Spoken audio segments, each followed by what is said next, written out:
Poglavica MC, Keti, yeah, surova realnost. Sve je trebalo drugačije da bude i više niko ne veruje u ljude. Nekada je sve bilo kao u snu, a sada je sve krenulo po zlu.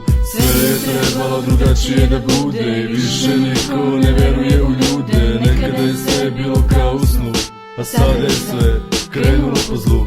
Znam taj osjećaj, dobro poznat mi je kada u strahu slušaš sirene murije, sve sluti na neku lošu vest. Pao je ortaka, bio je the best.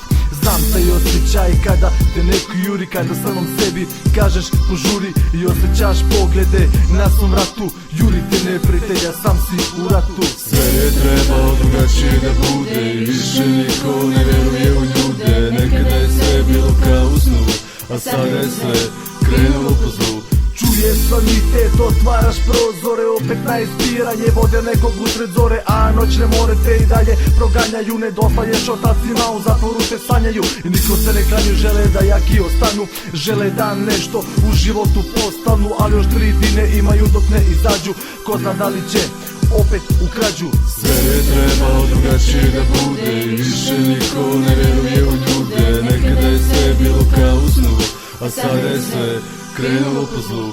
Sanjaš da si ortak umro pa se ubedačiš, ceo da si skrenjan pa se sa svima kačiš. A ortaku ne pričaš da si imao gorak san, na sunce sija, ne želiš da upropastiš dan. A ipak neki snovi u stvarno se pretvore i to one najgore. Noćne more za ortaka bi ubio, ma ne bi biro, ali taj ortak ti se sinoć predoziro.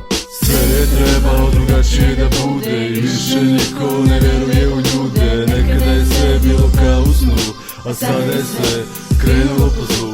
Sve je trebalo drugačije da bude i više niko ne veruje u ljude. Nekada je sve bilo kao u snu, a sada je sve krenulo